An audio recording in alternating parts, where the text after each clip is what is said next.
She's the pushy broad from the Bronx, New York. Follow her voice, a straight dog is nice. She's a pushy broad from the Bronx, oh yeah. Don't be surprised if you wanna listen twice. Make decisions, find the right choice. Know yourself better, find your own voice. It's okay if you need help today, cause everybody needs a little push. From the pushy broad from the Bronx, New York.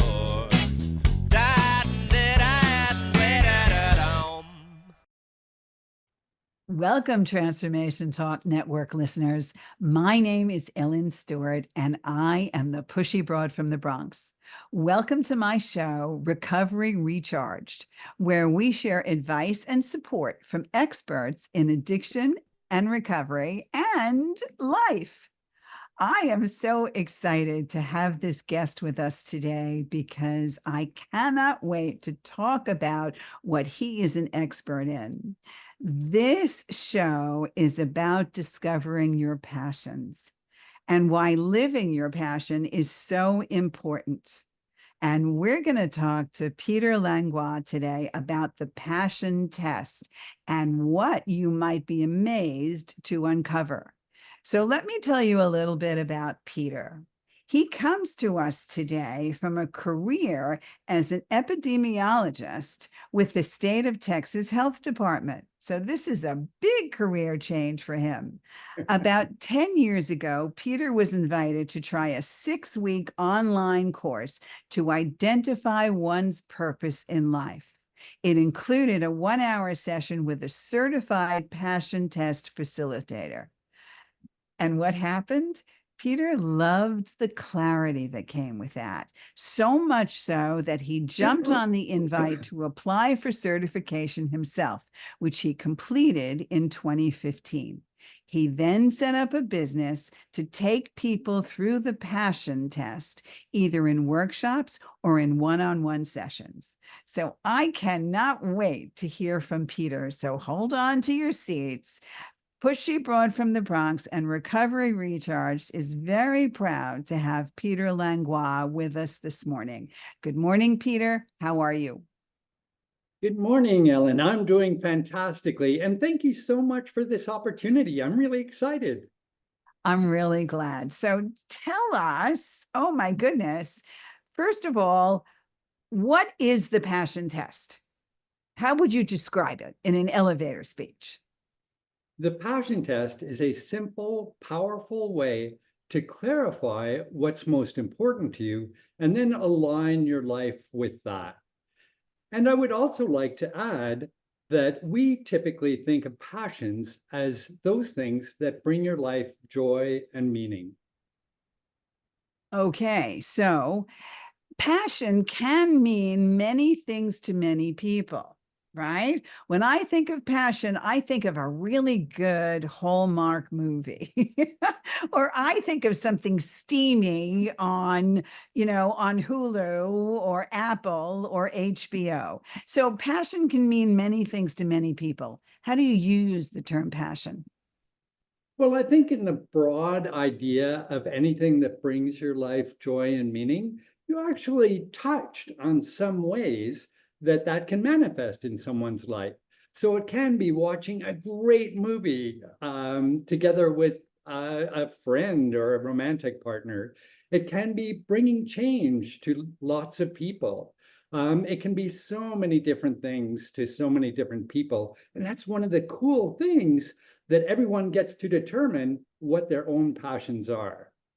So let's go back to you a little bit. Okay. You came from a career as an epidemiologist, right? Yes. You go to this seminar, and what happens? What comes over you? How does this come about? So this online course lasted 6 weeks on how to find life purpose.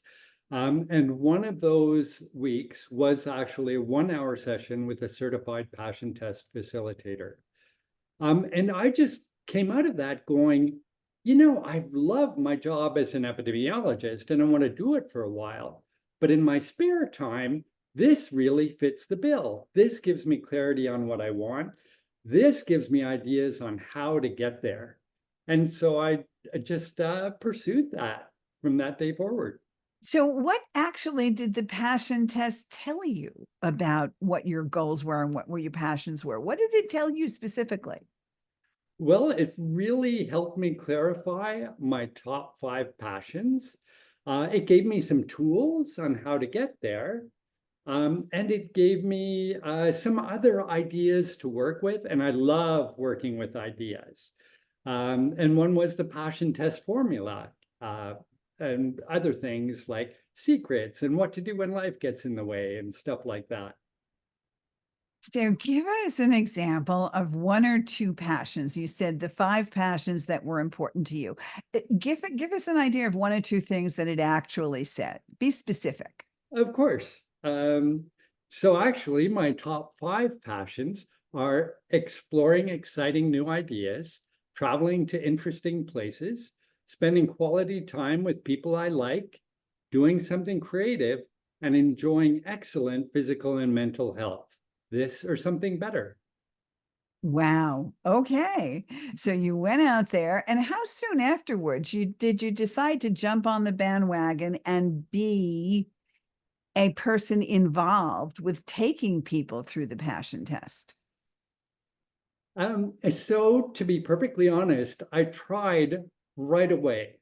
So I had a couple of friends who said, "Oh, I'm thinking of retiring, but I don't know what to do with my life." And I would go, "Wow, I have the best thing for you. It's called the passion test." And I would try to take them through it with kind of intermediate results. One person liked it, one person thought it was, one person thought it was okay. And then out of the blue, about 2 months later, I got this email saying, "Hey, have you ever thought about being a certified passion test facilitator?" And I thought, well, no, I haven't, but why not? And so I applied to the program, got accepted, and went through the training. Unbelievable. So, why do you think living your passion is so important? For me, it helps me jump out of bed every morning, really looking forward to the new day. Also, I think forward, oh, maybe 50 or 60 years when I'm on my deathbed. And I really want to think, wow, that was a good gig. And the final reason is that I agree with the creator of the passion test in thinking that clarifying one's passions can really give them an idea about their purpose in life. So, this is all based on a book, right? The passion test. How did this come about? Give us a background. So, one of the 2 authors of the book, Janet Bray Atwood, was unhappy in her career, and she was attending a career seminar kind of workshop. And the leader presented the results of a survey that found that of the 100 most successful people in America who were surveyed, all of them, without fail, said that they had accomplished the 5 most important things for their career. And so Janet thought, wow, if that applies to careers, maybe I can apply it not only to my career, but to everything in my life. And so she thought about it a bit, did some of her own personal research, came up with the idea behind the passion test, and wrote a book about it. So, what exactly can you tell us what the passion test formula is? Can you give us an example? Sure. And what I'd like to do is combine the formula with an example, if I may. And so many years ago, I was happily driving my Honda Civic, and it started making the sound like clunk, clunk, clunk every time I wanted to turn left. And I thought, well, that can't be good. And so I took it into the shop, and they gave me a repair estimate that was way more than the car itself was worth. So I have to admit, I know very little about cars. And I thought, well, if I want to get a new car, I better go online and find the most reliable car that's out there. And after a bit of research, I discovered that the most reliable car was no longer the Honda Civic. Big surprise to me, but it was the Mazda 3. And I thought, oh, okay, that's interesting. So it's reliable, but what does it really look like? I mean, those pictures on the internet are like about this big, right? And so I wanted to see it in different lighting and situations and stuff like that. So that brings us to the first step of the passion test formula. Consciously stating what you choose to create in your life is the first step to manifesting it. So my intention was to see more Mazda 3s around in different places.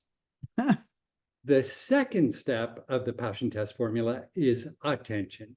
That which we put our attention on grows stronger in our life. And my attention was certainly focused on my intention, because every time I wanted to turn left, I'd hear this clunk, clunk, clunk. And you know, Ellen, the fascinating thing I discovered is that in most cities, you can turn right 3 times and you end up going left. And then the last step in the passion test is no tension. And that is to focus on what you want, not so much on how to get it, because that often takes care of itself. And you know what? In the week following that, it seemed like every third car on the road was a Mazda 3. I mean, it was great. And so that's the passion test formula: intention, attention, and no tension. So now you're driving a Mazda 3? I do. I still have it 6 years later. So all of the Honda Civic people are probably going to have an argument with you, but if their intention is to drive a Honda Civic, then they'll start seeing that as well. So I understand. I absolutely understand. Okay, so if people decide that they want to attend a workshop, is that how that works? They say they want to be involved in the passion test because they want to be able to decide what the passions are in their life, correct? How does it work if they want to get involved? How do they find you, and what would they have to do? Well, certainly if they're in the Austin area, they're totally welcome to contact me personally. And I'd be happy to either take them through a workshop or a couple of one-on-one sessions. But if they live elsewhere, which I suspect many of your listeners actually do, what I would suggest is probably Google or look on their browser for the passion test. That will bring them to the website of the online passion test organization. And they have several online programs there where they can go through the passion test, or they can contact the organization and be given contact information for anyone in the local area who is a certified passion test facilitator. Are there different kinds of tests depending upon the area that you want to work on? We said before, maybe personal development or career or personality or relationships. Are there different passion tests for each of these things? No, it's all one passion test, actually. And that can lead to all these different ideas and different passions, because, of course, the passions vary depending on the person. And each person can have many different types of passions that are really important to them. Well, I mean, it sounds really terrific, but I know that sometimes people find it hard, or they don't understand, or they get confused. What do folks do when life gets in the way of them living their passions, and the ones that they've identified? What happens then? Sure. So that's all part of passion test workshops or one-on-one training, is learning some techniques to use when, exactly as you say, life gets in the way. One example of that, excuse me, is something called The Work by Byron Katie. And that's a written meditation that helps you really disentangle or remove the power from beliefs that limit you in getting what you want. Another idea is the expansion process. And that's a multi-step process to take you from feeling contracted or really withdrawn from life, sad or depressed, into a more expansive situation where you feel better and you want to interact with life and the world more. And then there are some other very, very simple techniques like the appreciation game. I mean, am totally willing to share with you that something I've struggled with a lot in my life is that I'm not good enough. I've often felt like I'm not smart enough, or I'm not fast enough, or not popular enough, things like that. So how did the passion test help you through that? Well, the appreciation game is something I play with myself many evenings where I'm falling asleep, and I simply think of 5 things about myself or what I did that day that I appreciate. And they can be major things like, oh, I am really proud that I finished that report. Or they can be really small, like, hey, I really appreciate the fact that I held the door open for that elderly person. And so that really helps too. Then we also offer a couple of tools that help people keep their attention on the passions that they have identified in working with us. So one might be a vision board, which many of your listeners may have heard of.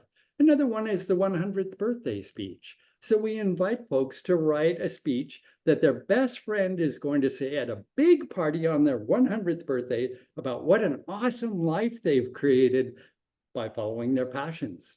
Oh, I love that. Since I just celebrated a birthday, I think that's fantastic. I think I'm going to have that's a great conversation situation, like at Thanksgiving, right? Somebody can say, "All right, so I'm going to say something about you, on your 100th birthday." That's fantastic. That's really, really good. So, who do you think can benefit from the passion test? What's the normal? Is there an age group? Is there a gender? What do you think? Well, of course, as a passion test facilitator, I'm biased, right? And I tend to think almost anyone can benefit from it. But in my experience, I tend to have found 3 groups of people who are most likely to benefit from it. The first group is those people who've recently undergone a major life transition, such as retirement, moving to a new city, or possibly even people who are starting into recovery. And they're asking, hey, I would like some more direction on what to do, where to go, and how to get it. A second group of people is those people who feel stuck, like, oh, they're not happy with their lives and not sure what to do about it. This gives them direction as well. And the third group is people who have so many passions and so many ideas that they're just scattered, going like a ping pong ball all around. And this helps give them focus on their top 5 passions.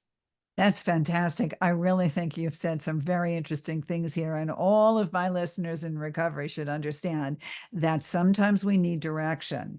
And this seems to be a really great way to do this. Is this affordable for everybody? Can everybody participate?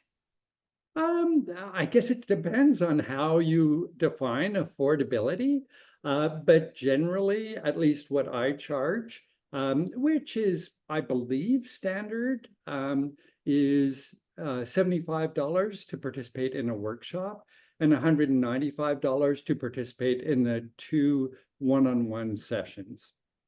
And that's extremely reasonable, especially in today's world. There's no question about it. So tell us again, we can find the passion test online, or we can find you. Do you do virtual sessions? I tend to prefer one-on-one sessions, partly for selfish reasons. One is that it's much easier to see facial expressions when people are thinking about different potential passions and get clues that way. But another reason is just that I really enjoy the in-person interaction more. So that's entirely selfish. But I see. I understand. Well, I'm sure that you wouldn't turn clients away either. So there are ways to go about this to find Peter Langlois and the passion test. And the work that you do, or the work in general, is it coaching? Do you actually coach people when you've interpreted this test? I coach people, yes, but I wouldn't consider myself to be a life coach. A life coach typically partners with someone for weeks to years and uses a wide array of tools, whereas I tend to work with people for 3 or 4 hours, and I focus on one tool, the passion test, and some additional techniques to help make those passions happen. So, how long have you been doing this now? So I was certified in 2015, so for about 9 years. And is this your exclusive profession now? Um, well, I guess it is, although I also serve on the board of a national nonprofit, and I work with that nonprofit in work groups and stuff like that. And I do a lot of stuff on the side as well. But I guess it's my only profession if you define it that way.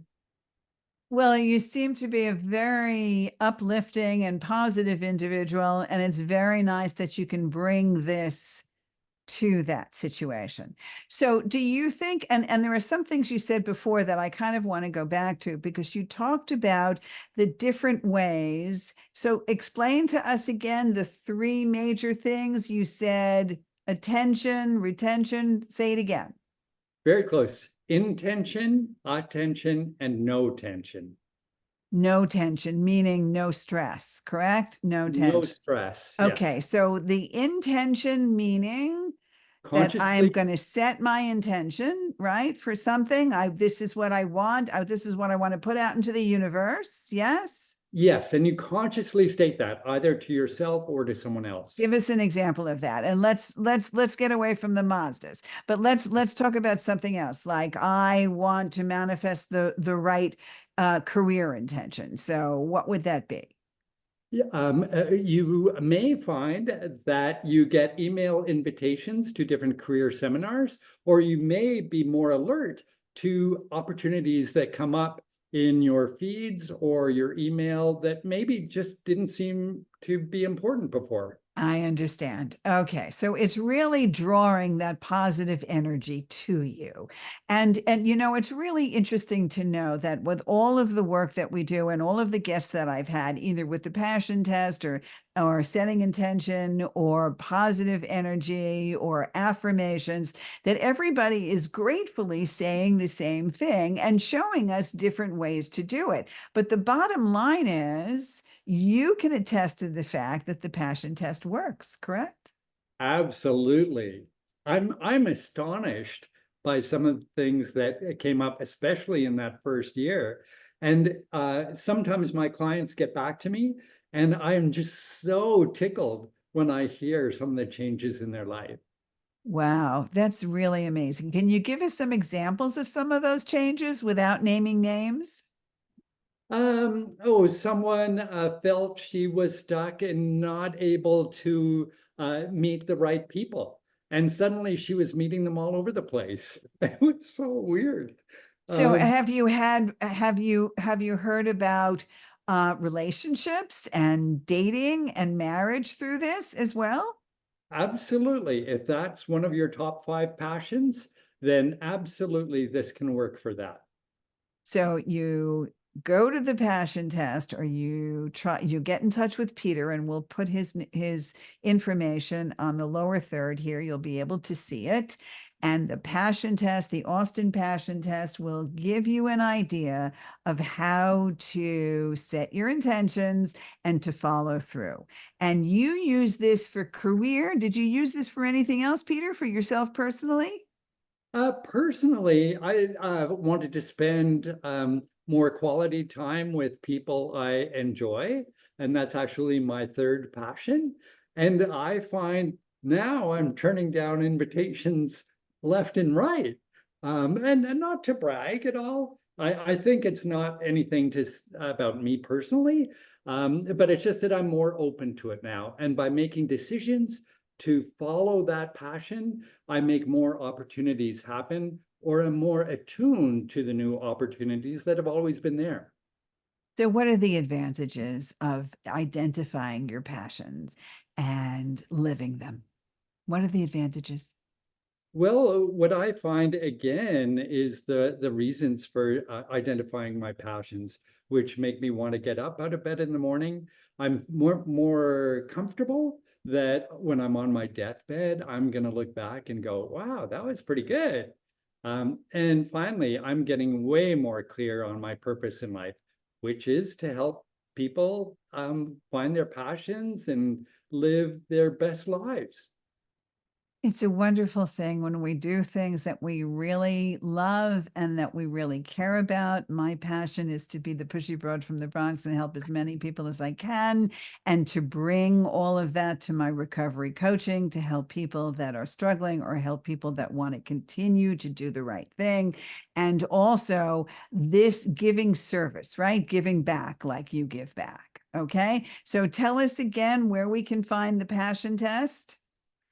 They're welcome to contact me directly, or if they simply go online and in their browser enter Passion Test, it will take them to the International Passion Test website, and that will have many online opportunities for them, such as taking the Passion Test itself and other connections to people.